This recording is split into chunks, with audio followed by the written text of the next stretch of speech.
Welcome one, welcome all, welcome to another exciting episode of Tales of Citizens right here on the Sound Strategy Network. I am Bridger, and today I would like to introduce you to my good friend Gray from Team Legacy. Welcome, Gray. Good afternoon. Hey, look, I even unmuted you this time. So we don't have Calathulu here with us today, unfortunately. He's got a birthday for somebody important. I think it was his son, right? His son's birthday. It's an excuse that we will accept for this particular episode. But I do apologize we weren't able to get together last week, which is our your monthly schedule is get together the end of each month. So last week was supposed to be our show, but we had some scheduling conflicts, so we're here today. The next show I was in LA. The next show will be on the 30th of October, where we will, of course, be discussing all of the new revelations that come from CitizenCon. That's happening, is it the 11th of October? Is that right? It's next Sunday. So. Next Sunday, the 9th. Okay. It's the 9th. Okay.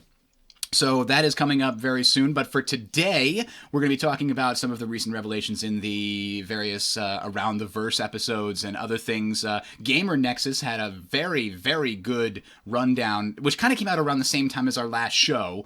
We didn't really get to cover the first part of that, but it talked about all about what we saw at Gamescom. So if you haven't checked that out, there's a link to it in the show notes under Heliocentric's Solar System and Planetary Weather Confirmed. Those guys do some really, really good Star Citizen coverage over there. Definitely super in-depth. He's got like a 20-minute interview with Chris Roberts, and then another one from the previous thing, and then he does this giant write-up of all the different things they talked about and what the implications are about all those things. The thing that was very interesting there is that during that interview, Chris Roberts said that they're going to have orbiting planets and orbital mechanics in a heliocentric solar system that works real-like. What a concept. Yeah, it does actually confirm a lot of what folks were wondering about. Are we going to see the planets rotate? Are we going to see the planets move throughout the system, which is going to change trade paths? That's a big thing. It's a big mechanic. Absolutely. It'll be interesting to see how people adapt, because apparently No Man's Sky in the beta had rotating planets, and they deemed it too confusing to let planets rotate, because people would take off and fly off into the abyss not knowing where they were going. This also speaking to your general PlayStation player. Or not necessarily. That could just be the UI isn't doing a good enough job of explaining to the player, describing to the player, showing the player what's going on. But anyway, that was a god-awful UI. Before we get to the main discussion, let's talk about our Life in the Verse segment. That's where we kind of go over what we've been doing, both in and out of Star Citizen in the past couple of weeks. And for me, I, for the first time, got to play Keep Talking and Nobody Explodes. Are you familiar with this, Gray? I can't say I am. This is a game that I highly recommend to anybody who's got, a group of friends that like kind of puzzle or cooperative type games. The way this works is one person is either at a laptop or in a VR headset or something like that, and the rest of the players are all off in a different room, ideally, but they could be in the same room. They just can't see the screen that this player can see. So the player with the screen and the game is looking at a bomb, and the bomb has all these different things on it that only he can see, and he has to describe what he's seeing to the experts that are on the other end, and they have to tell him how to defuse the bomb, because they are the only ones that have access to the physical manual. You print out a manual, it's like 20 pages long, and it says, okay, if you see these wires like this, if there's a red wire and it's the second red wire and there's no, battery on the side of the bomb, then cut the red wire. If there isn't if there is a battery, then look at the next. Otherwise do this, otherwise do that. And it's like logic chains and things like that. And so the players have to work together because the bomb is ticking down. Every little mini game is 5 minutes, and it works you up in such a way. Like Portal does a very good job before it's sort of teaching you how to play the game, but it's like, okay, you start with like 3 modules and 5 minutes, and they're all fairly simple, and then you work your way through that, and now you're doing 4 different puzzles over the bomb in 5 minutes, and then it gets to more complicated mechanics and more complicated options, and you're going deeper into this big bomb manual trying to figure things out, and then it's like, you have to ask the bomb person, like, okay, what's the last digit of the serial number of the bomb? If it's a 2, then definitely don't cut that wire. fire. Or it's like, okay, you got a Simon Says thing where it's got like green, red, blue, yellow, and it's like, okay, the green one's flashing. What do I do? Okay, how many strikes, how many fails have we gotten so far? One fail? Okay, hit the blue. Okay, now it's going green, blue. Okay, hit blue, yellow. And it's just this complicated. There's another one called... This is a bad game for colorblind people. Oh, it really is. There. There's another one called Who's on First, and it's a 6 space 3x2 grid with words on it, and then a display at the top. And the display on the top might say something like, and so the player says, okay, the display says, and then they say, okay, what's the thing in the bottom right? What's the word in the bottom right? And then you go, there. And then they're like, which there? Is it the possessive there, or is it they are? And then they have to look up in their table, like, but the words are all designed to be very confusing, because the phrase you are is available, but also the letter U and then the letter R is available. So it's all about this communication. It's very cool. And you have to look up videos of it. You can see it on Steam. They've got it. And when you get really, really good at it, when your team is all working together, it's this amazing rush when you just barely get it by like 0.2 of a second. Our bomb literally said 0 one time when we managed to just barely finish it. It was awesome. But you made a bad TV show. Exactly. So that's been I had a bunch of friends over. We played that. That was a lot of fun. We also played a bunch of couch games. I finally got enough controllers, so we played a bunch of things on there. Like Nidhogg is a ton of fun, and we played. Now I can't remember the one it was called. Moonshot is another great 4-player couch game, and things like that. Anyway, so what have you been up to lately, Interesting. Greg? Enough about me. Well, a whole lot of traveling, which is actually one of the reasons we had to delay. I apologize to the viewers here on that one. I was in LA last week. Actually, I was for some time in the area where CitizenCon is going to be next week, so I'll be back in LA for a day for that. Traveled out to some cranberry bogs, of all things, earlier this week. That was fun. Got to see those get harvested and cleaned up.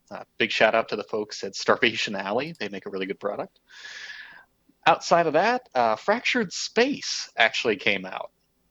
This is finally released. It's been in early access for some time now, and it was hit or miss when it was in early access, at least in my experience. Particularly early in, they had tried to do some things with tech trees and with having to earn your way up and unlock ships that really didn't lend itself to the genre. For the record, this is basically a MOBA. For all intents and purposes, this is a MOBA. You basically fly around in third person. You can zoom to first person for the sake of trying to precision target weapons for things like snipers. But the majority of what you're doing is either taking over one of 2 lanes or taking over a middle station, and it's all sort of king of the hill on a whole bunch of points. And if you capture one lane, or you capture your way to an enemy base in one lane, you can skip everything in the middle. You can then warp from that lane to the enemy's main base area. And then it's sort of capturing the base by standing on it without them standing on it, and so on and so forth. Relatively simple concept. It's easy to pick up. It's very, very difficult to get good at, particularly because some of the bigger, slower ships that seem like they'd lend themselves to new players will absolutely get you rocked by the smaller ones. The really, really big battleships just get danced around. So you have to have support, or you have to be very, very good at going up and down. I think my only beef about this game is that you can go up, down, left, right, side to side. You can do your strafing stuff, everything's fine. But you cannot rotate the ship. No Q and E for rotation, huh? It's all on a single plane in a sense. It's all on a plane. So if you're in a big ship that has big broadsides that will destroy another ship in a matter of seconds, they will more than likely be above or under you. So you have to be very, very careful about that whole situation. And then there are some bigger ships as well that have to be facing nose on to hit with their big gun. No one's going to stand in front of you. No one's going to do it. So a lot of it is strategic positioning, it sounds like, of trying to know where they're going to come from and be prepared and have yourself pointing in the right direction ahead of time. To some degree, yes. To another degree, it's just making sure. There are stealth ships that come out of nowhere. They're literally invisible. Ah, that mechanic is one Yeah. of the most frustrating things to try and get right in most games. Oh, I know. But if you have a ship like that, you need to be ready to say, okay, I'm going to hit my countermeasures so all their missiles don't hit me, and I'm going to have something ready for that. Because on a lot of these ships, you have like a barrage of missiles you can fire. And if somebody appears next to you out of stealth, if you're fast enough, you can usually nuke them for half their HP. They can't shoot your missiles down fast enough. Well, But that's yeah, there's some counterbalance to it that you have to be aware of and careful with. it's certainly intriguing. I also played Dreadnought a while ago. I did play this a while ago as well. And Dreadnought really didn't have a game mode outside of deathmatch, but it looks like this is very designed, like you said, to be more of a MOBA game. But even then, it's I wouldn't necessarily describe it as a MOBA game as much as a territorial. I mean, you have to kill the enemy base, and you do have to sort of proceed down one of the two lanes, but there's no it's not minions kill to the enemy escort. base.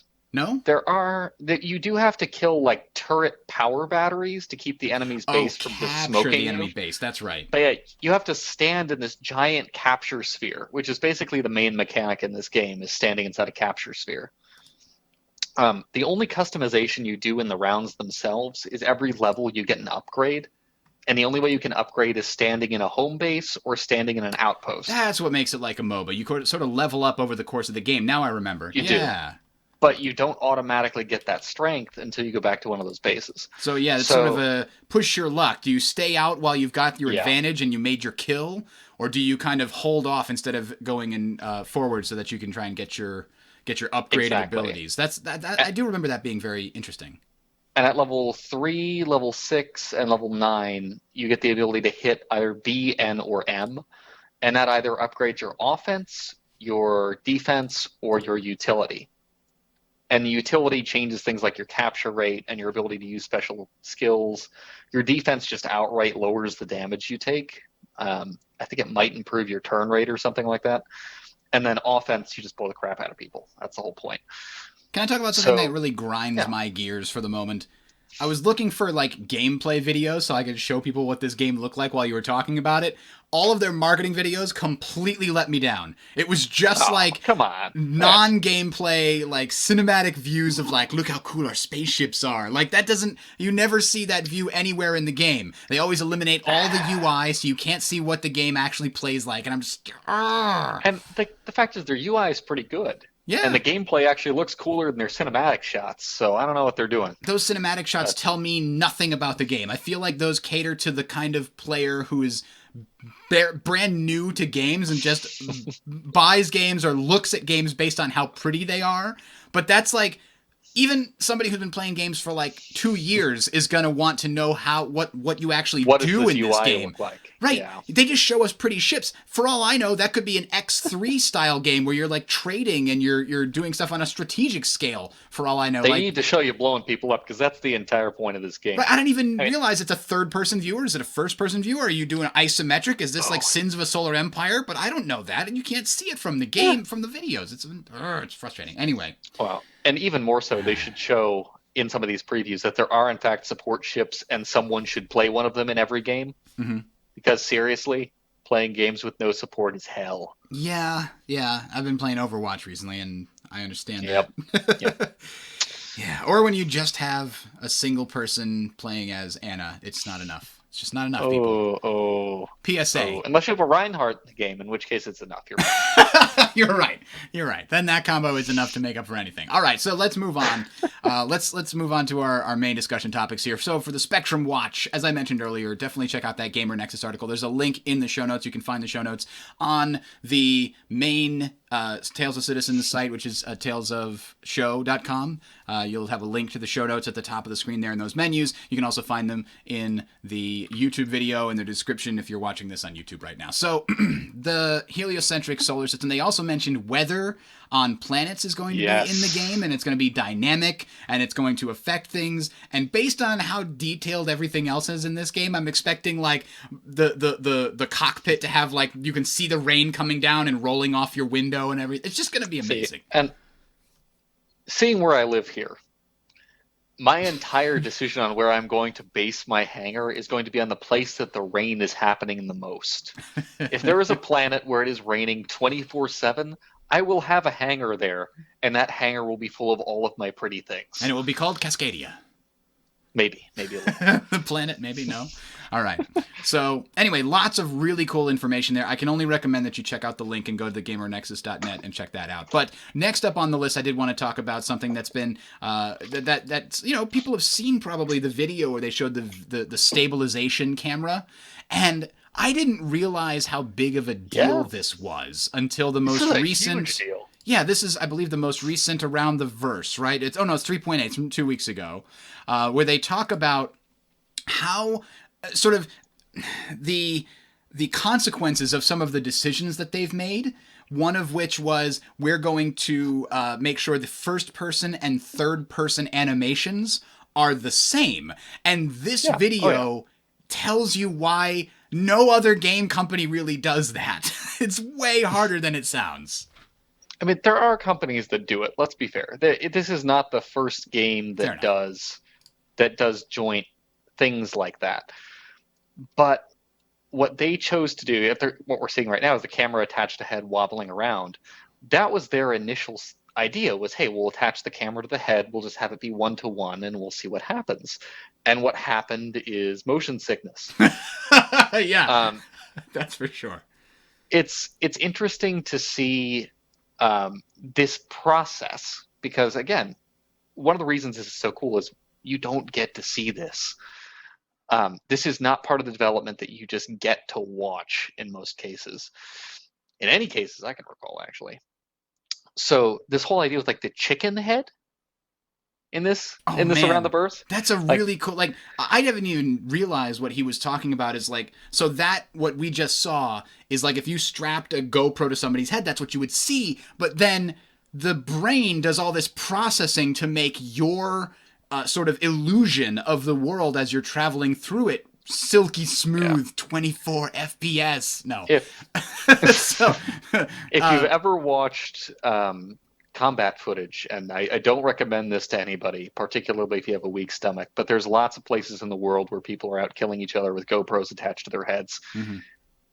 You will get motion sick from watching those cameras flopping around, and that's not even VR. So this idea here where they're stabilizing, they're saying, well, we're going to make sure that the head basically just stays stable. And their first pass, I think, cool. is what we've been playing for a long time, which is just they're gonna make it so that the camera doesn't rotate left and right on its what would that be? Aileron axis would be roll. Sort of no roll, right? The problem is if you stabilize it for roll, you're still not stabilizing it for translation in space. So as they point out here, you can still see up and down, it's bobbing, and that gives people some motion sickness. It also just makes it feel kind of laggy when you're moving forward and you stop and it jerks forward and back. Like, all of that stuff, your brain sort of filters out from your actual vision most of the time. So in order to get the game to make it feel like you do when you're moving through 3D space, they had to borrow something that chickens do. Like, they're trying to like, oh, if we try to compute it how actual like human brains do it, it doesn't work. But turns out there's another animal that takes care of this for us. And I'm trying to find, he showed the video from, there it is, some Smarter Every Day of like a chicken, where the way that it does this is it just stabilizes its head completely. Human eyes don't do that. Human brains don't do that. They compensate for it in the software, quote unquote, but they decided to compensate for it in the actual camera. So the camera will sort of stabilize itself within the head, even if the head is moving around, and it gives you this silky smooth thing that we've seen before. It's so cool to see them solve these technical hurdles. It really is. And actually, this is really cool because what they mentioned was what they just showed with the gun sight coming up to the head. All they have to do then is align the gun sight to the eye. Mm-hmm. There's no further stabilization required. They just have to make sure that the arms hold up the gun to the eye and the arms pivot along with the rest of the body. Yeah, when they do that, they essentially make sure that the gun is tied to the already stabilized camera in the head, and then the gun is automatically stabilized because they're tying it directly to that. So it's definitely looks like it's going to be, because I think on a previous show I mentioned how I felt that the movement in the hangars and in Port Olisar always felt laggy or off. I think this is part of it, has Well, this been was the part of it. stabilization. Your head translation wasn't quite on, and part of it was also that the body would lurch forward and your head would lurch forward. Mm-hmm. You would stop and you would have to jerk to a stop. And with this, if you stop, the head's going to stabilize. So the body may lurch forward a little bit, but your head would stick, and you wouldn't quite have the same level of crazy. Yeah, it's hard to really. Cameras and eyeballs are just different, right? So you're trying to make this feel like you're seeing through somebody's eye, but in game terms, in software terms, we really only have the ability to model cameras easily and accurately with regards to how they move, because we don't have the processing of the brain the same way that that we have other processing and stabilization methods that we do for cameras. Those have been already figured out. It's not really about processing normally when you're talking about these games. It's about display. It's the reason that, like No Man's Sky, you don't actually have a character. You don't have a body. You are a floating set of eyes with sort of a gun that floats out in front of your view, because all that you're seeing is display. You're seeing the screen of whatever you're trying to render out in front of you. This is a situation that's far, far more complex, because it's not just about viewing anymore. It's about having all the animations match, and that's a really cool technical hurdle. I think it's going to add so much to the verisimilitude, which is a big word that means immersion, for you to be able to like turn to the right and see your teammate, and every time he does a reload animation, it matches up to what you expect it to look like. And every time, you can see him sort of pulling his gun back and leaning around the corner. And I mean, I know that's been done in other games, but the subtle difference of making sure that just like what we've seen, where if you're playing the game and you look in somebody else's cockpit and you can see their holographic HUD in the cockpit from the outside, it's not just something that's displayed on their screen alone, it's something that exists in the 3D universe. That is just such a small detail that makes such a huge difference in how you perceive the game. And I feel like the way that when you combine that plus the first and third person animations lining up, plus all of the other things that they've been doing to make sure, I mean, the ragdoll physics have always been in other games, but they have been putting a lot of effort into making sure that the animations look really solid and they come from motion capture and all of this other stuff. Throwing that all together has already made an amazing thing, and they haven't even finished all the freaking polish passes on them. That's what we signed on for. We wanted that level of just. Now, if just we can get rid of that motion blur, although that might be a capture result of the capture technology, for all I know. But just this level of incredible detail and attention to detail. Yes, it takes time, but it's really cool to get to actually see that in progress. All right. Anyway, we should probably stop just being so amazed by this. Anyway, so I know that you posted a few other things. The Polaris, which we haven't had a whole lot of information on, but we know that it's a Corvette, which is, I think it's the same level the Idris used to be at before they upgraded it to Destroyer, right? Yeah, we're expecting something in the neighborhood of like 120 to 150 meters. That's generally the spitball that people are throwing out there. So what is that in reference to, say, the Starfarer? I think the Starfarer is like 90 meters? 100 on the button. 100? Okay, so yeah, so it's maybe 50% bigger than the Starfarer, if that puts things in perspective. Yes. Not the Javelin, the Retaliator is a little bigger than the Starfarer, right? If I remember correctly.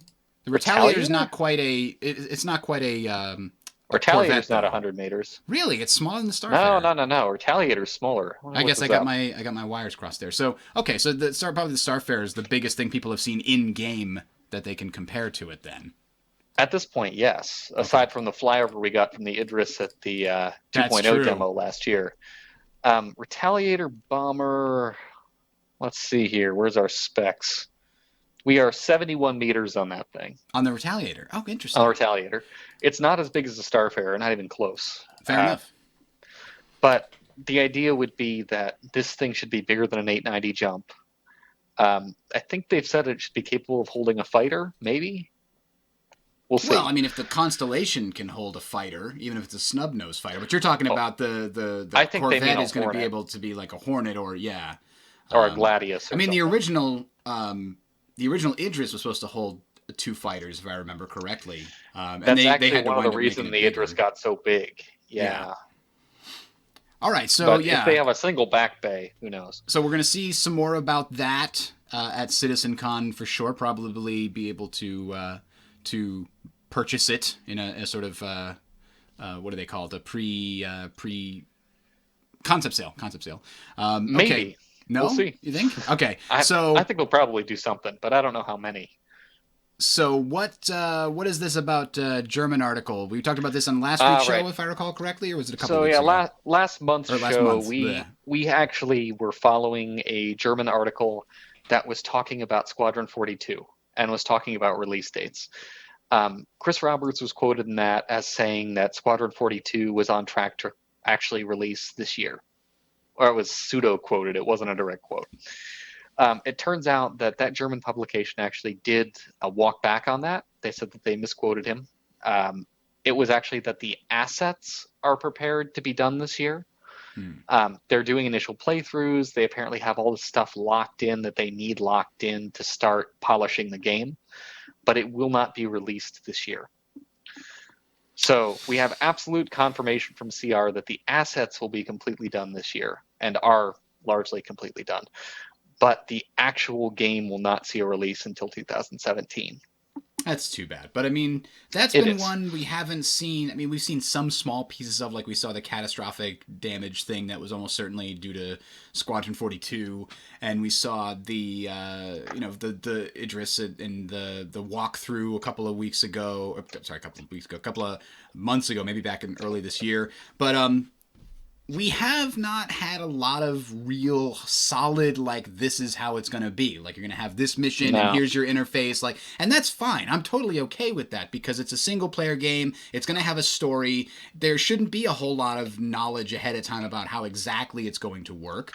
But I think that we'll see more of that as we get closer to release. It should give us a better idea. When we first start seeing more information on, like, not just, hey, here are some assets we've been working on for Squadron 42, but here's something that you can see that's from Squadron 42, the intro cinematic or what have you. And we may be in for some of that at CitizenCon. I don't know how much, and I don't know when they're actually thinking of releasing. Maybe this will be when they announce the release date. Maybe.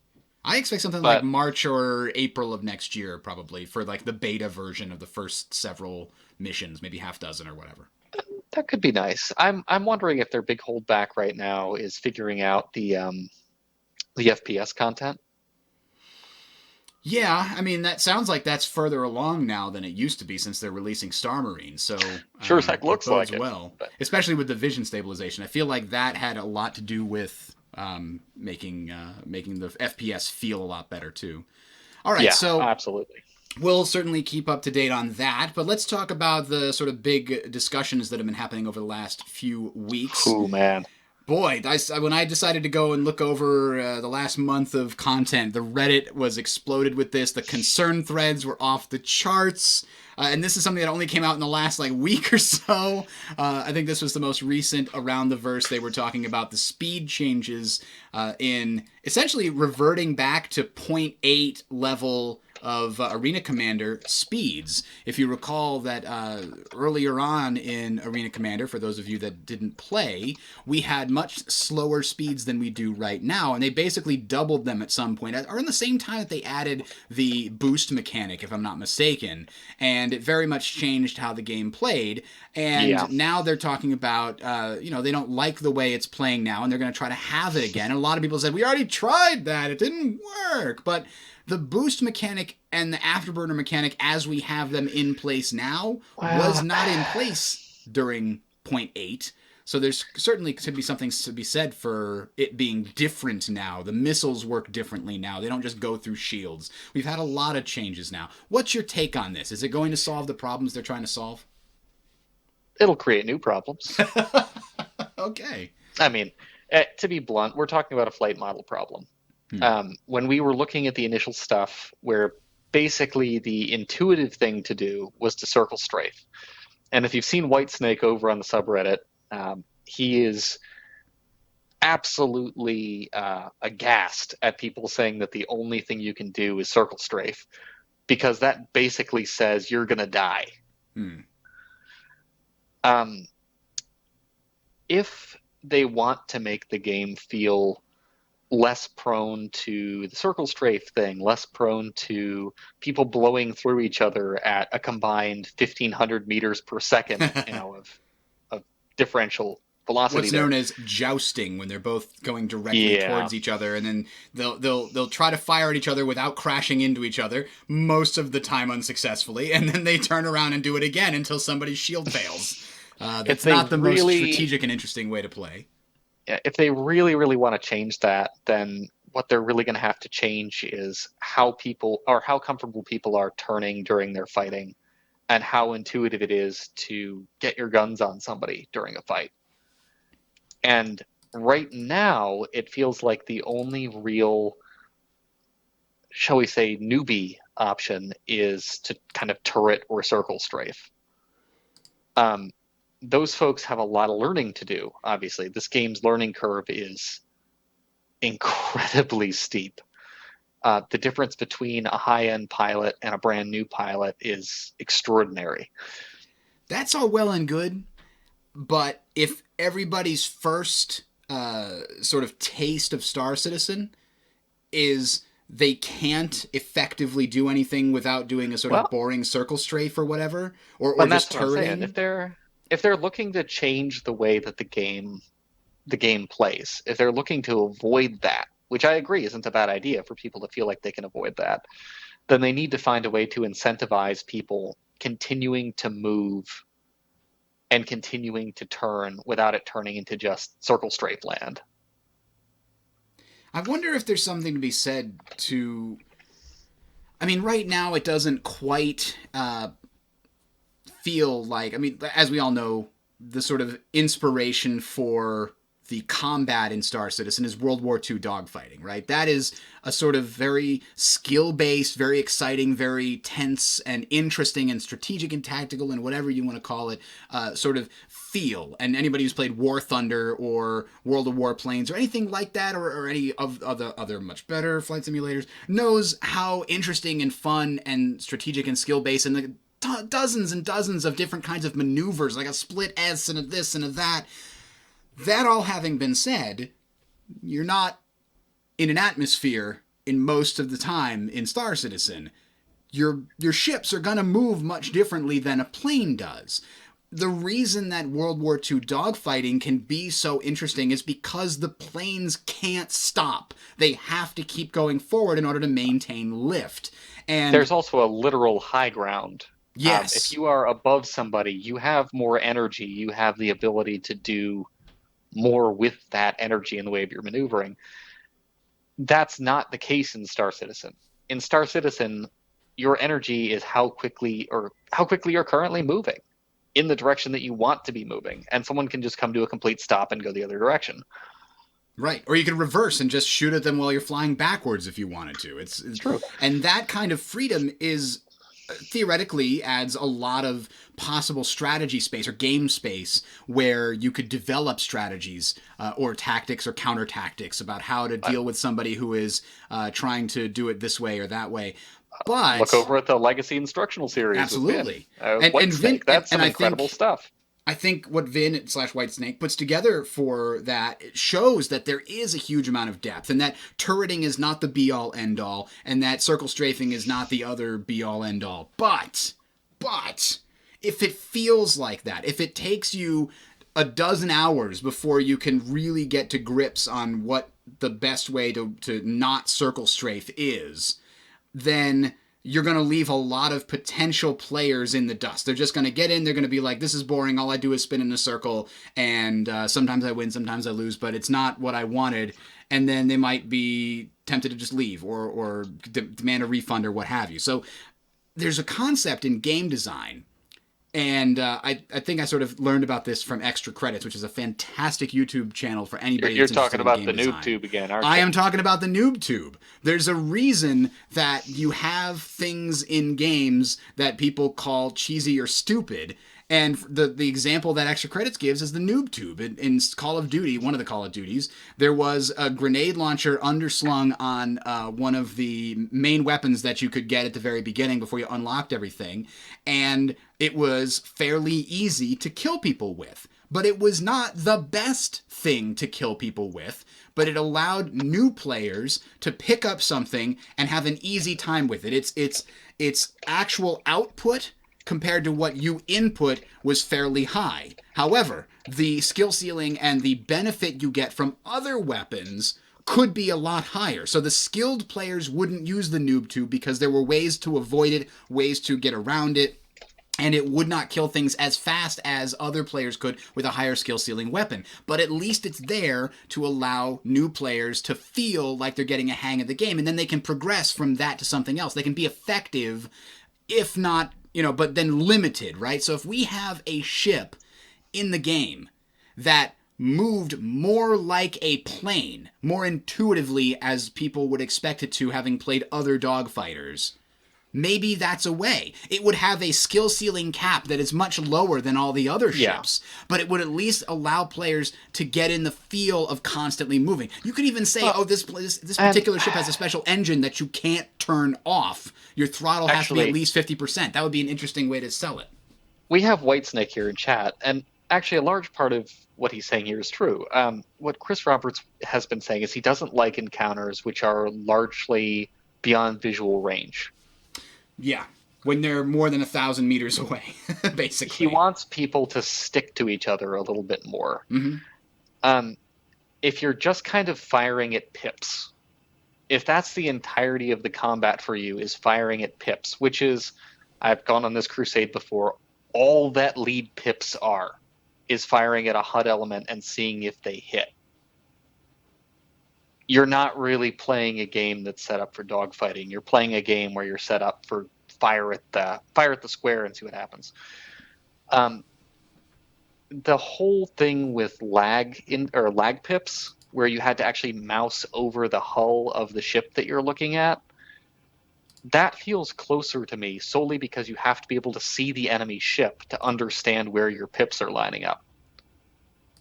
If there's a big box over the enemy ship and it's just put pips in box and fire, you've got a problem. That's no good. But yeah, when you get to a point where it's just range doesn't really matter all that much, let's just make sure that you're firing at whatever the pip is. Yeah. Yeah, I'm totally on board with that reasoning as well. But the ability to stay behind somebody was such a crucial and interesting mechanic when it comes to World War II dogfighters. And in space, the fact that people can stop and spin and go any direction makes it a lot harder to really have that same kind of chase mechanic, because they can just rotate 360 degrees and now you're not behind them anymore. You're in front of them and they're going reverse. But some of that's going to have to be a function of how good is your acceleration off the rear main engines versus how good is your acceleration strafing. True. If you're in a situation where your rear engines are very, very good and you're able to reverse direction very, very quickly, then that actually does encourage people to sort of get on top of each other, because you don't want to be the guy who ends up getting jousted on every couple of seconds there. And at the same time, if you can't turn or if you can't strafe super easily, yes, that does remove some of the 6 degree of freedom stuff from the game, though I guess you could decouple.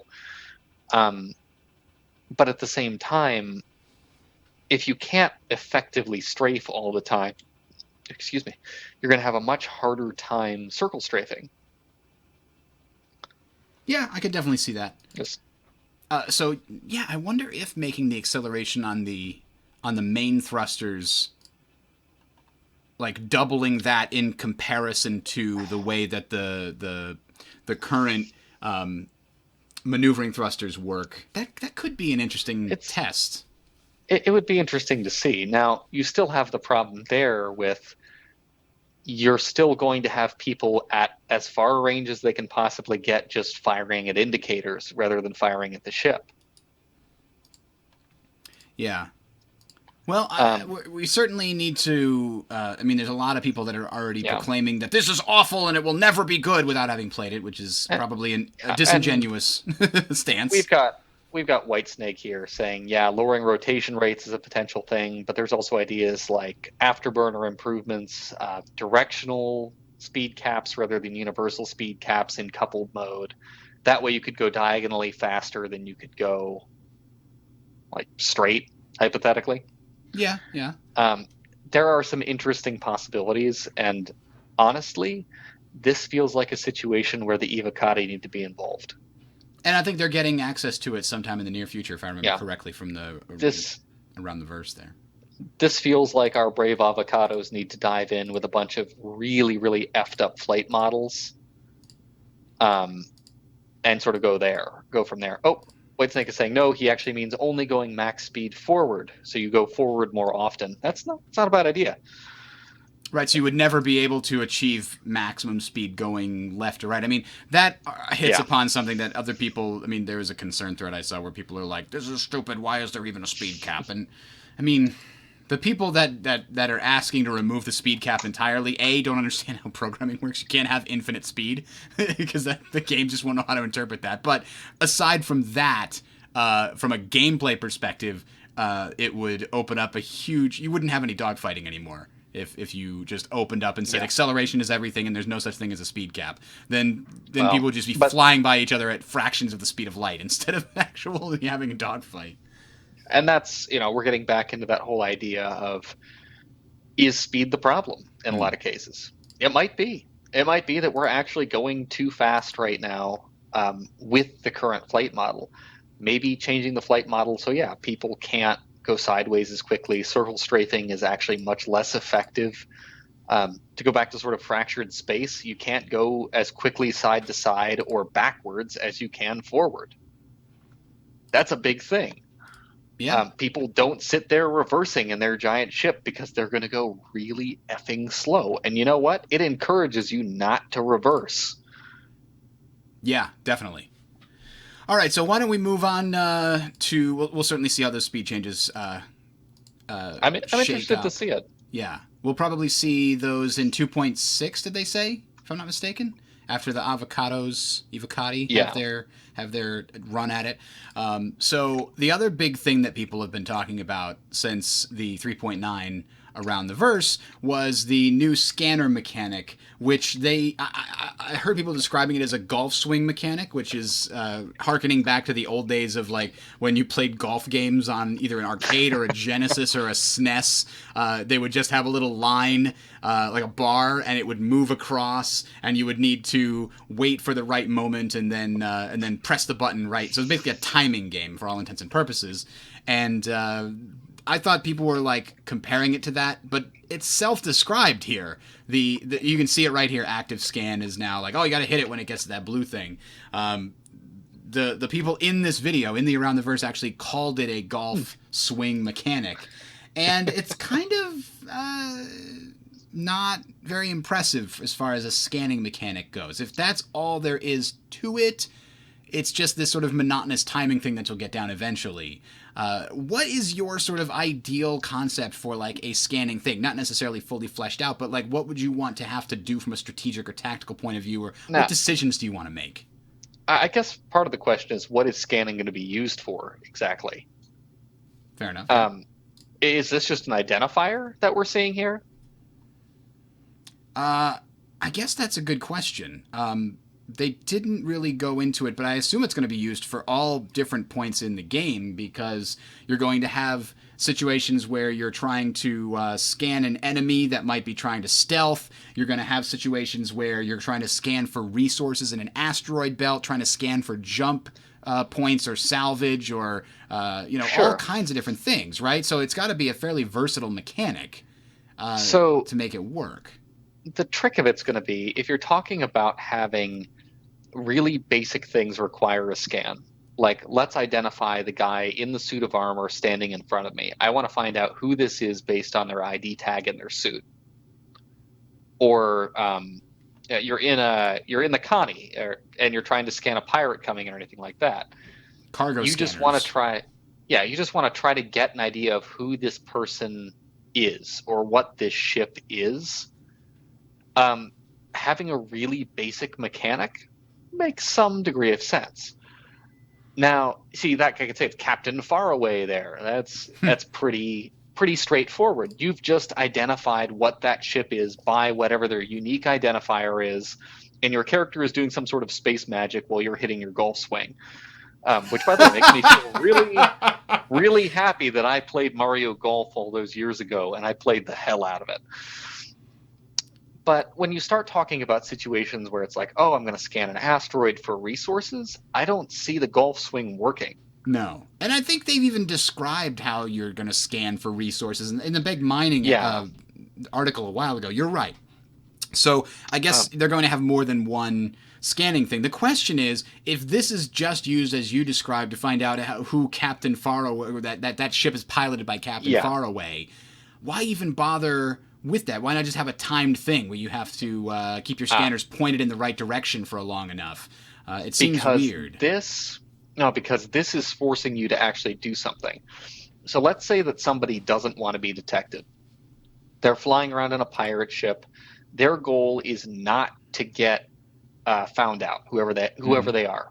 And they've spent some extensive money in game to make sure that their ship is stealthier or it's harder to identify or whatever else. This golf swing could be the size of your pinky finger on a circle the size of a 12-inch pizza. I see. You could have a really hard time identifying who this is with the idea that your character is wildly attempting to tune the scanners to figure out who this person is and may or may not be successful or may fail.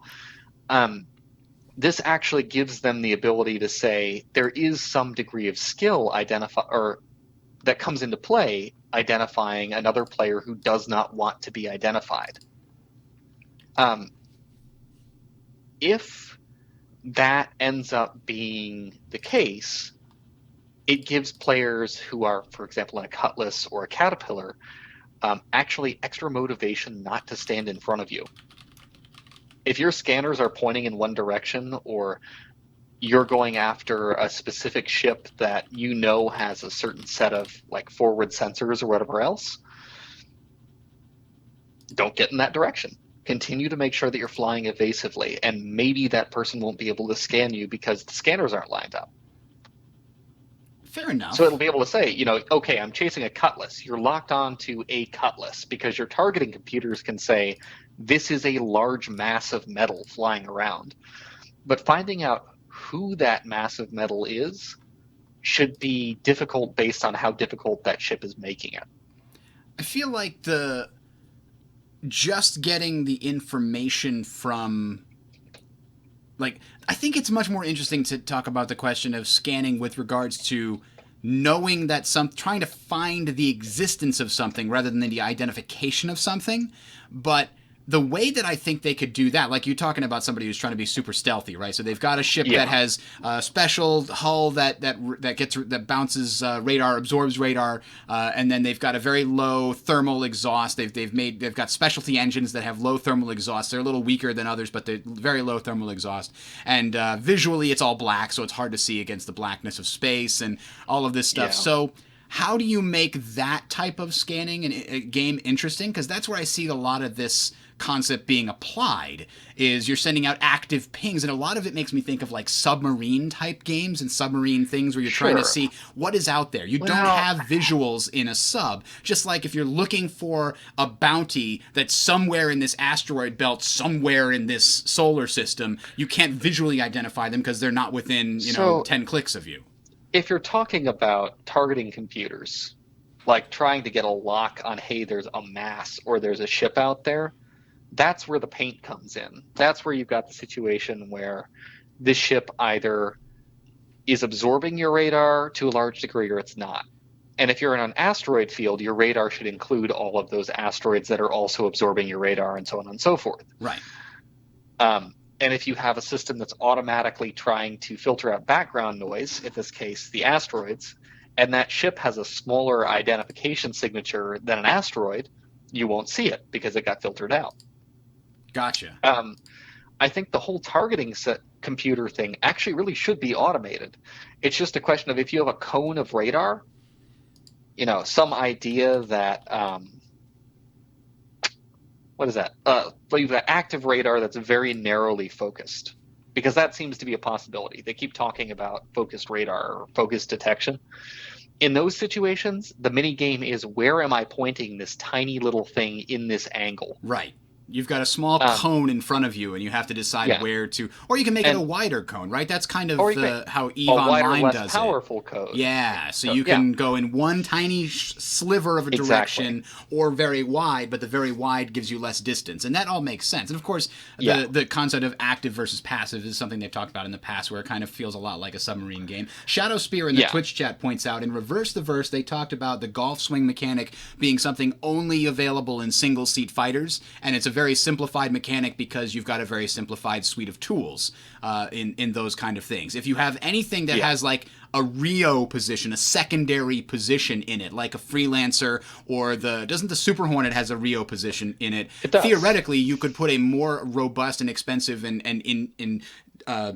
interactive sensor suite on those, because the guy running the sensor suite isn't also flying the ship.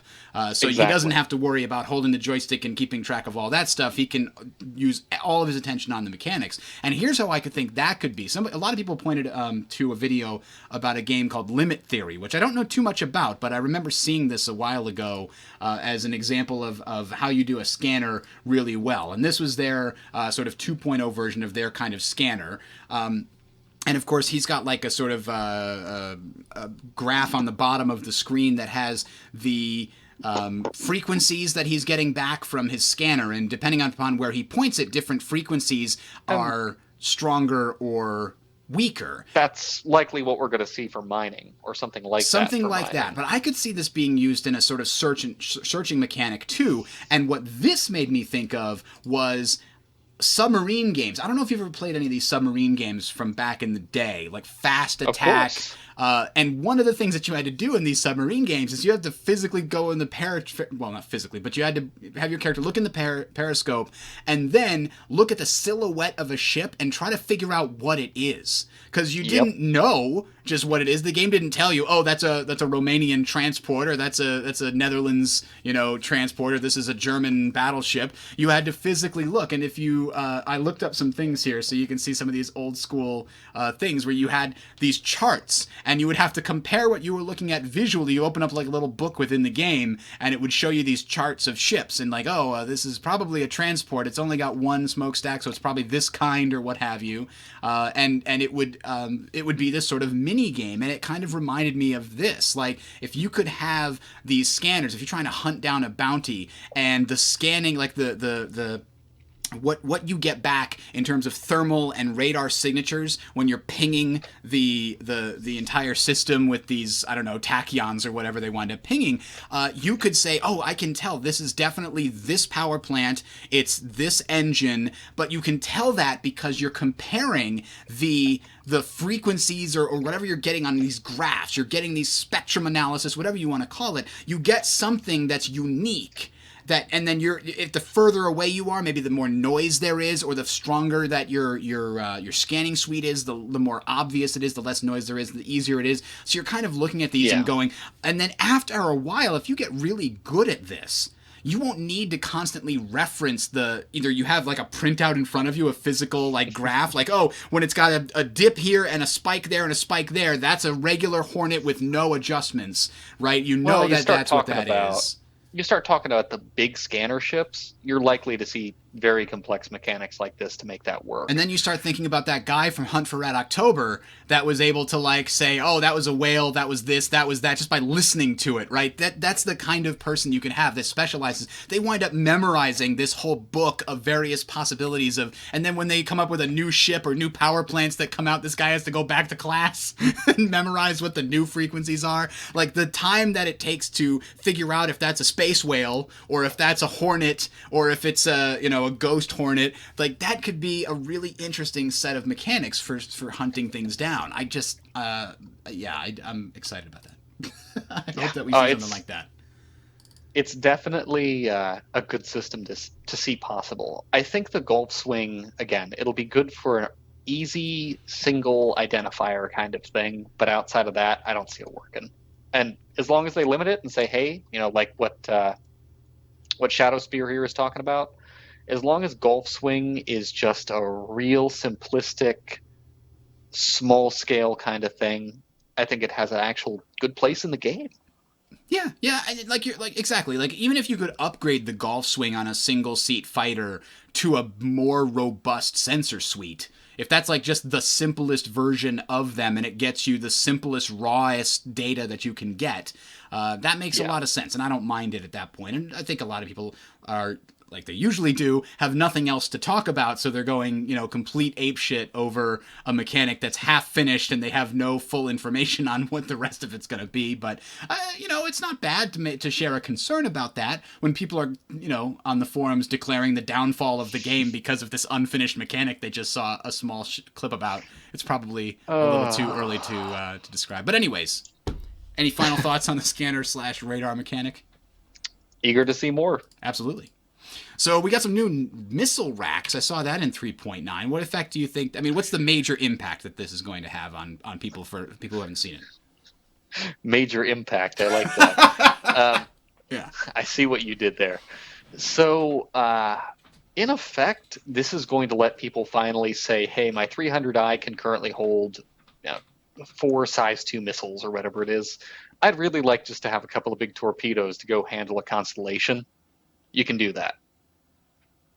Or you've got a couple of bigger missiles and you'd like a bunch of small ones. Okay, you can do that. It sounds like the whole missile rack system is intended to finally let people go down to a bunch of small dumbfires, which is a long time coming, or go up to some larger tracking missiles or that kind of thing. It'll bring some real diversity to actual missile loadouts, which I think will let them better balance missiles.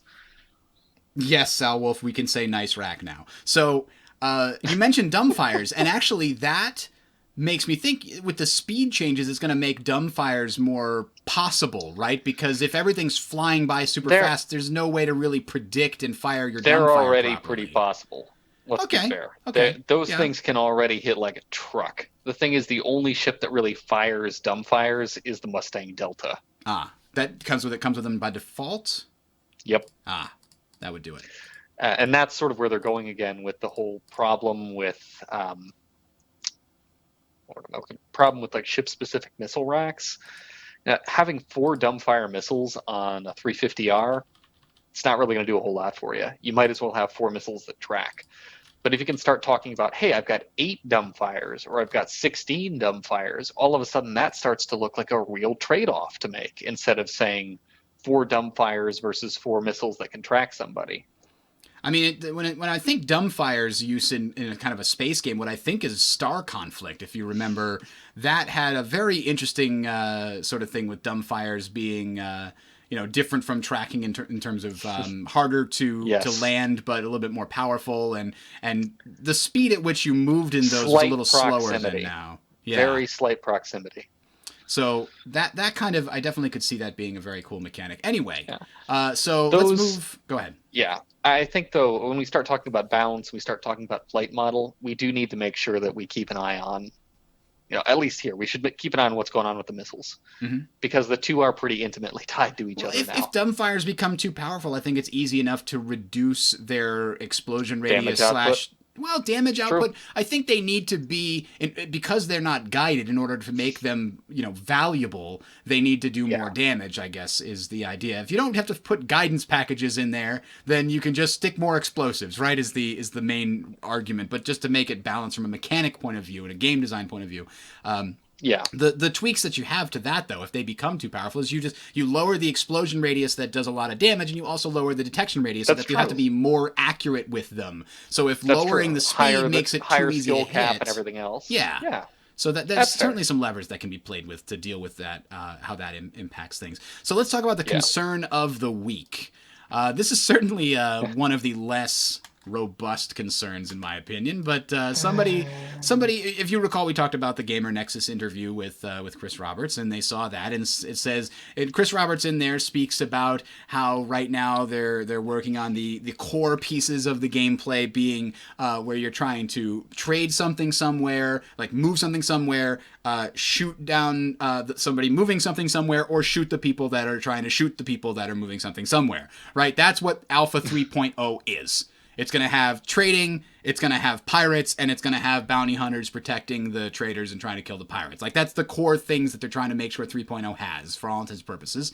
And then he talks about, then there's the other secondary professions like mining and this and that. And somebody on the forums took umbrage to the fact that he called them secondary as opposed to primary, but he was talking specifically about Alpha 3.0. I don't think he was talking about full game release, them being secondary professions. But let's be blunt here. Before release, these are secondary. We just spent the entire show talking about combat and flight model. Mm-hmm. If you focus on non-combat professions before you focus on those, how are you supposed to balance about that? How are you supposed to balance the flight model based on mining? You can't. You'd have to actually pull a large portion of your staff that's designing mechanics, whatever those mechanics are, and either hire a bunch of people to put mining in the game, which maybe they have the money to do it. Maybe they'd rather spend the money on other things. Or you can focus first on getting combat right. You can focus first on getting the flight model right, and then you can put the mechanics in for things like mining that won't require those things. But I even make the point that they are secondary. Whether or not Chris is arguing them for being secondary with regards to 3.0, like they're working on this first. Within the context of the overall game, how much coding time has been spent trying to make the combat portion of the game an enjoyable experience versus how much time is going to be spent working on the mining or the exploration? I mean, I'm hoping that the mining and the exploration are going to be fun parts of the game. I am personally looking forward to doing them as well. A lot. Yeah. Right? Especially based on what we've seen from their design articles. Like the mining one makes it sound so much more interesting than just EVE Online where you just hit a button and watch your laser do stuff, right? That has its own interest because of, people coming and trying to stop you and then you having to stop them. And so you've got this whole political sphere. That's what makes it interesting. But the core mechanic of pushing a button and watching the numbers go up is not very interesting in and of itself. But working with a team to make sure that your laser doesn't accidentally explode the mine you're trying to asteroid you're trying to mine, that's a pretty interesting concept by itself. Then you can also add the other parts of the persistent universe on top of it. So that all having been said, this game, the core mechanic is flying through space and shooting things, because that is by far what they have spent the vast majority of coding time doing, is building that mechanic. And that is the most difficult one to get right, I would argue as well. They could tack on mining in the last year of development fairly easy, and it would still be an amazing, robust thing, because they're just not going to have as many problems with that as they will with combat. Yeah, and they're having to talk about how do you deal with the scanners for mining? How do you deal with these bigger mechanics for mining? You can do that balancing without throwing off every other part of the game. You make a change to mining. You make a change to mining. Go ahead. Jay said, in a moment, Bridger might find something that grinds his gears again. We don't know. That's procedural. Yeah, I don't think that's what procedural means. But that having been said, I think... So we've obviously talked a little bit about No Man's Sky last month on that episode. And we talked a little bit about things, but somebody pointed out, I think in this thread, that like the thing that won the poll of what people are most interested in Star Citizen is exploration. And to be honest, I'm a little concerned by that, because exploration has the same problem that most MMOs do with story, which is content. In most, well, there's that, but I'm thinking more along the lines of, in most stories of like MMO's variety, it's like the hero's journey. Like, you're the hero. If everybody else around you is also the hero, it waters down your experience. And with regards to exploration, it works the same thing. Exploration is only really cool when you're the first person to find this planet, or you're the first person to find this salvage, or you're the first person to find this jump point. But there People are going can't to be really pissed about that with the jump points. There can't be that many first people, guys. The universe is big, but they can't make it that big. Not everybody can have a jump point named after them. Let's be honest here. The folks who are really good at this game and spend a lot of time on this game will find those jump points. Mm-hmm. You're going to have two systems named Bad News Baron number 1 and Bad News Baron number 2 because he will have had the time to find the first. Yes. But that's just it. The players who spend the time will be the ones who are more likely to find those systems. So if you're an explorer, if you're really intent on being an explorer, I don't know what to tell you. You're going to be able to find some interesting things. I think you'll be able to find lots of interesting things in the game, but you're probably not going to be the guy who finds the jump point. Right. They've already talked about how they're going to be adding, essentially spawning exploration things that you can scan down because they recognize the problem, but they can have more mundane things than a new jump point, because if everybody could find a new jump point, their universe would get really crowded really fast. But if people could find salvage, if they could find maybe a space whale thing that everybody thought was extinct or something like that, if people could have that experience at least once through their own personal play, that would be interesting. Smaller things they can find so that the exploration can have some interest there.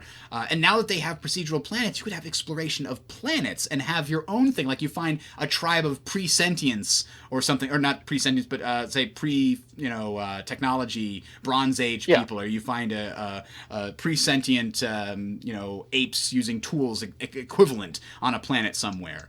That would be another experience. So by expanding the game, they've expanded their options there. But I just wanted to point out that the exploration falls flat in so many games because there has to be something interesting to find. It's what went wrong with No Man's Sky. Exploration isn't fun if you can't find anything compelling and interesting.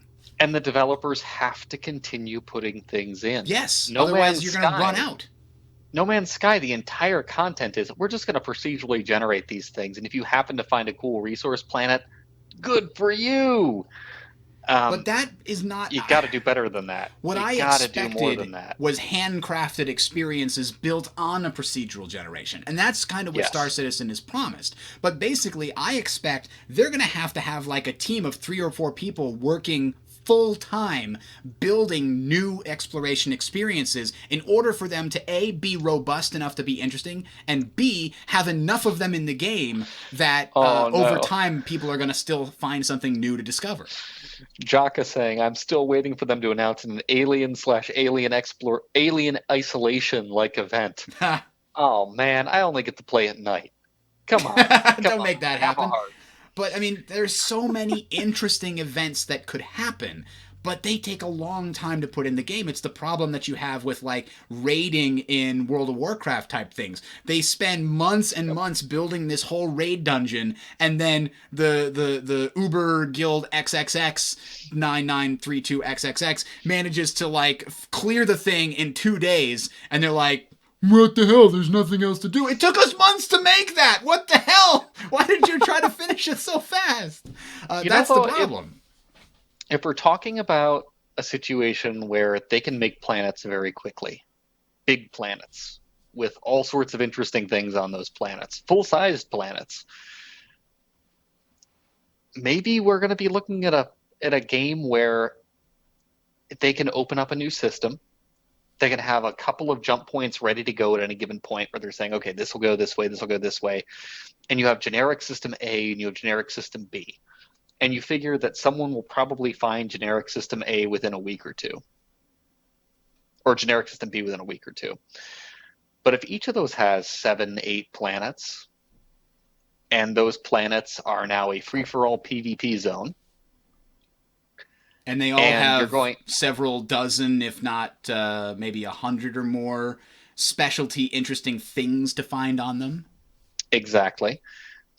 You're starting to talk about a situation where everyone's going to rush that jump point, which not only will lead to a lot of people killing each other, which will be hilarious and profitable, but it'll also lead to a very robust exploration of that particular system that will keep people engrossed for weeks or months, convinced that there's something else on one of these planets that's worth more money or that's worth reporting to the UEE or anything else. And then starts the terraforming game where all of the UEE corporations come in and say, we're going to terraform that planet. And all of a sudden now it's a resource choke point. And people are building space stations out near the jump points and building space stations around the planet. There's a real ability, if they can very quickly put together systems like they're talking about right now with Stanton, for them to make legitimate extra expansion content that they could put out every couple of months. And that would keep people occupied for a couple of months. It occurs to me, too, if they could outsource this, if they could crowdsource this somehow, if they could make a set of tools that make it possible for players to essentially help to generate this content. Obviously, the players aren't necessarily going to do the voice acting. They're not necessarily going to do the coding to make it possible. But if they could help in some way to generate the content, it would really go a long way towards making enough exploration events to make it satisfying. Yeah, and I think there's absolutely a huge potential for them to continue to build on that.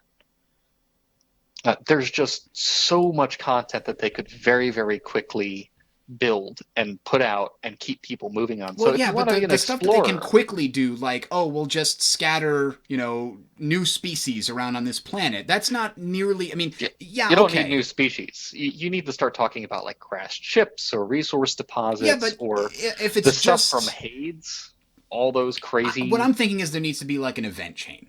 Like, it can't just be, oh, we found, a bunch of just, like, things that were scattered. Like, oh, we'll just put, a dozen of these on the planet, and then we'll put a dozen of those on the planet, like crashed ships, like special resource deposits, like this, like that. Those kinds of things. That's what we got in No Man's Sky. You go up to the thing, you take a picture of it, and you upload it.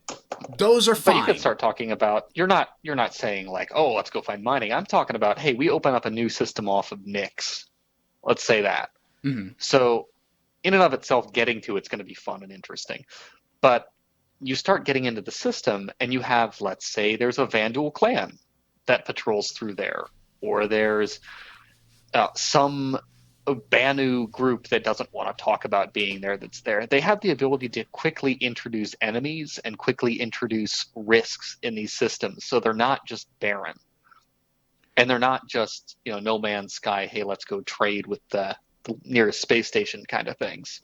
What I'm saying is there has to be two different kinds of exploration events. The kind that you come across fairly commonly, where you just, like, when you're deciding, I'm going to go explore now. I've got my exploration ship. I spent some money making sure it's got good scanners. Yeah. I'm going to go do some exploring. You can come across salvage floating in space. You can come across, crash ships asteroid or a new asteroid, a new place to mine.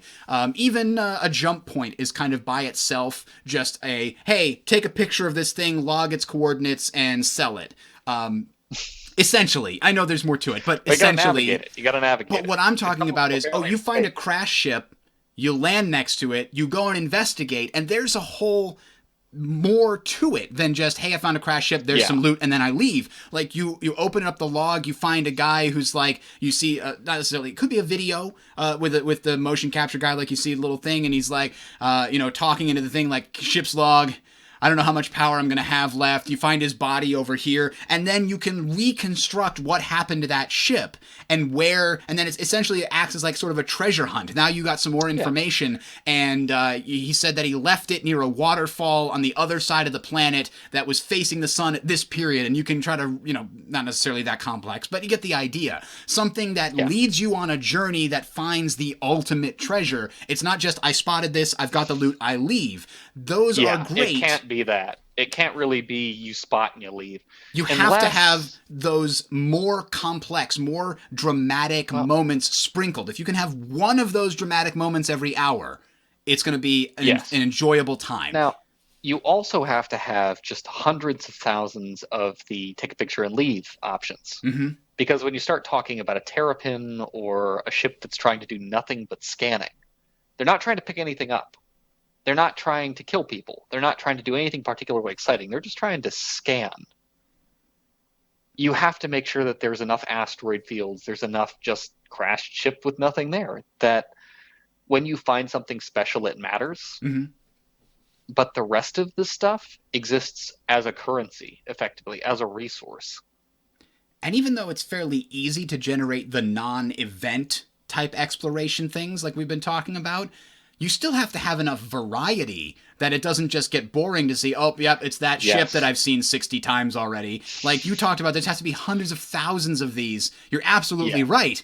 But how many individual things are they going to have that they can place? You know, how many different, shipwrecks? How many different weird, special asteroids that have some kind of hidden thing on it, like an abandoned pirate base or what have you? Well, I mean, how many unique quests were in World of Warcraft? Yeah, Like, but those were how many mostly unique? text. Those were much easier to generate than you Sure, have sure, to have. sure. Yeah. But you're talking about finding ship logs. You're talking about finding Yeah. people who had those situations. How many unique things existed in World of Warcraft at launch? That's probably a good Thousands, question. hundreds of Yeah. thousands. No, I don't know. I don't know if there were It was at least thousands. It was probably because close to eight or nine if you've hundred. if you've done the every quest achievement in WoW, which oh god, I did that. Oh, it was painful. There were a lot of quests. There was a lot of stuff to do on those continents. All the lore master stuff in that game, in order to get those, you had to do a lot, and those were strung together. Hmm. Those were things that, some of them were chains, some were individual, but they were largely easy to find. You talk about Star Citizen, where they may not be all that easy to find in a lot of cases, like the actual quests and the amount of effort that would have to go into that. David Haddock doing his writing or whatever like that, just one after another, day in and day out of his job. Yeah, man, as we've been talking here, it just kind of puts a real perspective on how difficult it is to make exploration content that's awesome, especially in an MMO variety. I feel like if you were True. doing another version of No Man's Sky, say another company did the same kind of thing as a single player game, if you put the effort in to create a lot of those events like we were talking about, in addition to the what No Man's Sky has, which is a ton of sort of procedurally generated take a picture and leave things, Yeah. then you could create a very compelling and interesting exploration experience. I think that's what most people expected when they went into No Man's Sky, and it's why it's disappointed people so much. But the And fact you'll that you see have to you'll see do it, continuations like the colony ship. You'll see yes, oh man, continuations the of that. Artemis. Yeah, the Artemis. Sometime in the future, the Artemis is going to be found, or evidence of the Artemis is going to be found, and it's going to turn into a Evidence will be giant found. wild goose chase, and it's going to be this amazing like event that is like It's completely universe wide thing where everybody's like, "Did you hear? We have to go to the Stanton system. They found a such and such." it's going to end up being multiple new jump points. The Yeah. Artemis system is going to have them open up multiple new systems, or the Hmm. Artemis things that have open up multiple systems, because they don't want someone just to stumble across the ship. Right. If somebody was going to stumble across the ship, it would have already been done. No, it's going to be through a jump point, and we're Definitely. not going to know what jump point that is. And then beyond that, we've got like the lost human colony that went through the jump point that collapsed. That's going to be another jump point. Yeah. We can already say with some certainty there's at least 2 or 3 solar systems on top of the 100 that they've already planned that we don't know about. Yep. Definitely. Not to mention more deeper into Vandal space, maybe as the Oh war yeah, changes over Vandal time. and Banu and Yeah. Xi'an, All right. all of So them.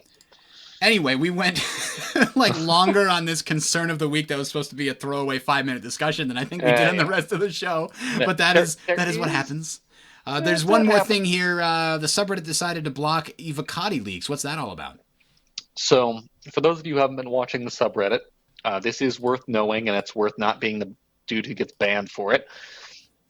The subreddit allowed the first round of Evocati leaks to happen on the Star Citizen subreddit. Somebody leaked the patch notes, they left them up.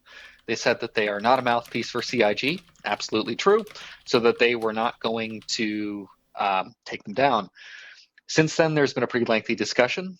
It looks like the general consensus, actually the vast consensus on the subreddit, is that they need to not bite their thumb at CIG, and instead of allowing these leaks to sit there, they are taking them down.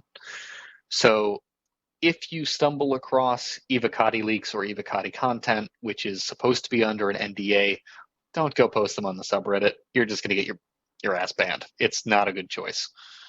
Yeah, I mean, at the end, it comes down to that subreddit is controlled by a small group of mods, and they get to determine how it is run.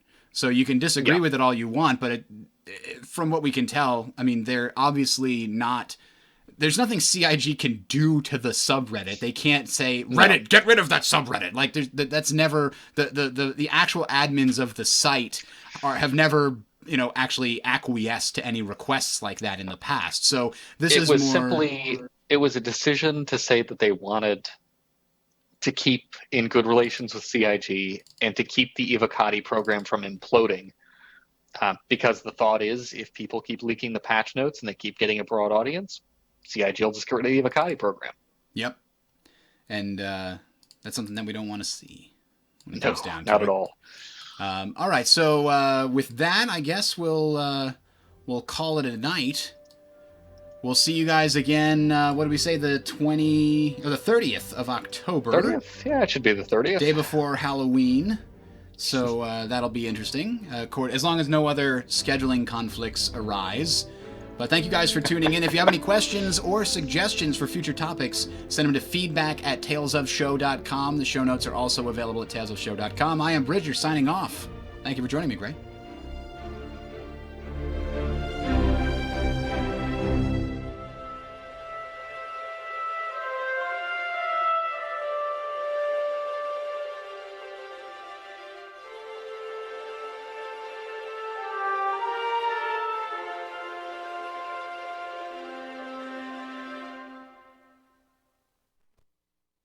All right, I promised somebody in the Twitch chat that after the show we'd talk about HOTAS versus Dual Stick. I know, I believe Whitesnake has been using Dual Stick a lot. It does seem like it's something that would take a lot of getting used to really make work. I can't hear you. Why can't I hear you? And my mic was off. There it is. The kid was crying in the background. Gotcha. So the dual stick thing is actually really nice. I hope he's still in chat here. Basically, HOTAS has an innate problem, and that problem is that it doesn't actually fix your binary strafe issue. So having a stick means that you have analog controls where you can say back, or you can go, looking around all you want to. 3 of the 6 degrees of freedom. You got 3 or 6 degrees. And with your throttle, it gives you the ability to very slowly, angle forward, accelerate forward, maybe go backwards. The backwards thing is only if you have your throttle centered all the time. So if you don't center your throttle, you still only have acceleration forward. Anyway, if you want to go left, right, up, down, for most throttles, your only solution is a binary input. You hit a button and you go 100% in that direction with your thruster. That's a problem. What you want from a dual stick is to provide an alternative to that. Now, full disclosure, I use a HOTAS. I have an X55 and I use the wheel system on the top and side of the throttle to provide me with analog strafe. So I can very slowly strafe left or right, add that to my current velocity. It works out rather nicely. But for most people who are sane, the solution is 2 sticks. Because if you have a stick in your left hand and you have a stick in your right hand, you can go forward, you can go backward, you can go left, you can go right, and on twist, you can go up and down. And that's going to give you way, way, way better ability to aim and control your direction on your right hand. So what you're saying is people should be using an Xbox controller. Yes, obviously. They should be using that to massage their feet while they play. Ah, okay. So those little nubs are really great on your toes. Absolutely. So Vin Whitesnake actually said that what he uses is he ripped the top off of a throttle and sort of attached it to a T1600 thing. So he's got a throttle like top, so it feels like a throttle, but he can move it left and right and twist it, I guess. That is a Franken stick. We're still not quite sure what's going to happen. Logitech acquired Cytec recently, slash Mad Catz, I guess. Or did they acquire Cytec from Mad Catz? I didn't read deeply into that, but I know that Logitech now controls Cytec. They bought Cytec, yeah. Not Mad Catz. Mad Catz used to own Cytec. I think it's the same thing. I think it's the same thing. Okay. They bought that whole company. So they bought Mad Catz and Cytec together because they're all one company now. I got you. So yeah. So that whole production line is now part of Logitech. So hopefully they'll have just as much dedication to creating the Star Citizen peripherals as anybody else, and maybe we'll see a Franken throttle stick that Vin put together, but as something that was designed for that purpose. Yeah, and to be fair, I love my Logitech peripherals. I've got one of their gaming mice, and I think I've got one of their headsets. If I look real careful at the camera here, yes, I do. They're great hardware. Now, hopefully that actually happens with the sticks. Oh, Vin sent us a picture of his Franken stick. No, they acquired Cytec from Mad Catz. That's what I'm seeing here. Okay. So it is definitely Cytec from Mad Catz. Okay. So they didn't take all of Mad Catz, just the Cytec portion. Yep. So yeah, that is an interesting job there. Yeah, it'll be interesting to see. Oh, that is a cool stick. That is good. It looks like it would be a little too high off of because throttles are usually lower, but because you're taking it, you know what? It's a depth thing. It's hard to tell from this angle. Anyway, not important. Migs. So the one thing that people seem to have a problem with dual stick is you have to make sure that the sticks you have enough buttons. If you find that you're going to need a whole lot of buttons for each hand, you need to make sure that whatever you're doing between both hands has enough switches and enough buttons to actually use all of your functionality. Otherwise, you're going to have to let go to do something, and that's going to be bad news. I think a lot of people who do dual stick end up doing pedals as well, just for the sake of having an easy roll or something like that. I can't speak to it. Again, I'm a HOTAS player. I didn't think about now, pedals would give you an extra degree of freedom and an analog concept. Pedals let you roll, because if you're doing dual stick, you really don't want to roll rotating on your right hand. If you do that, your aim gets really ugly, and that's not a good thing. Yeah, you have to have a big dead zone in order for that to work properly.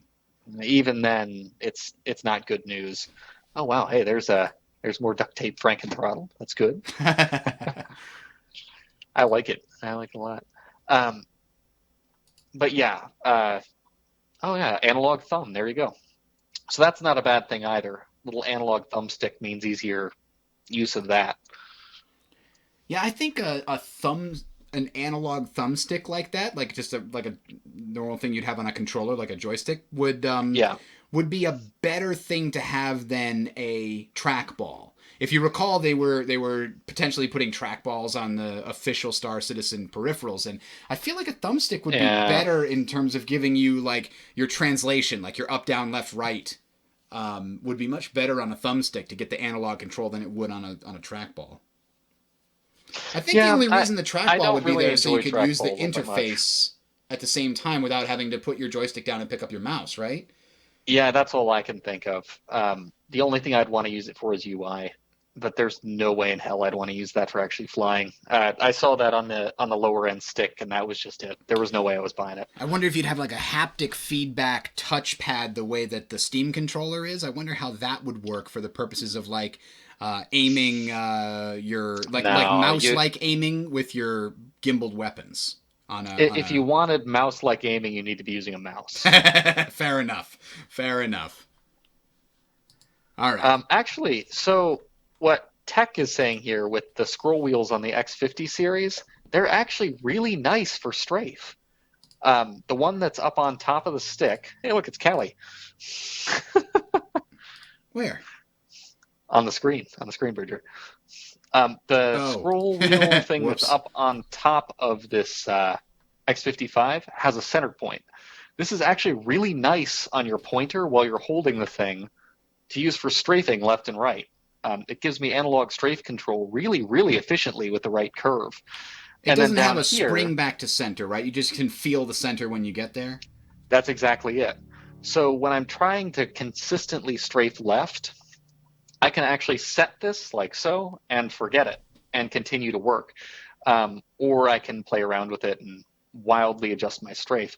It works out really, really well, Oh actually, for man. overall strafe use.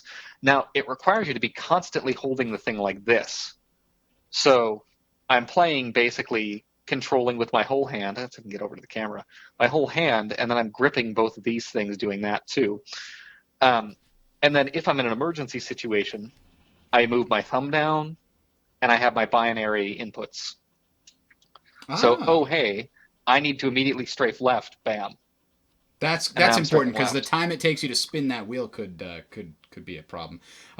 Exactly. Somebody Whitesnake actually just blew my mind to get an additional degree of freedom on a throttle instead of Yeah. having it. You know, you got forward, back, and left and right like he has on his Franken throttle, but having it twist like a motorcycle instead of having the actual joystick twist. And I hit the wrong button again. Instead of having the joystick Z-axis twist left and right, the throttle could twist forward and back like a motorcycle. That's an interesting concept. I'd love to see Yeah, that that would be go kind of somewhere fun. on a throttle. Someone's got to make this. So that Someone's got to make it. twisting There's a would market. speed you up and slow you down, and forward and back could be your translation up and down, and then left and right could be your translation left and right. That would give you the 3 degrees that would feel You, right. you'd have to be very careful about that, though, because if you're going back and forth for anything, that center has to click hard. Yeah, yeah, that's true.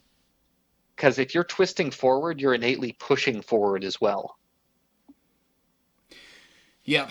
All right, so I think we're going to try some Fractured Space here. I might put the stream back up for that, but I got to download it first. So for this show, let's call it quits. Grab a drink Thanks for showing and up, folks. thanks for watching. We'll be back again in about a month. Yeah, about exactly a Yeah, month. just about a month. 10:30.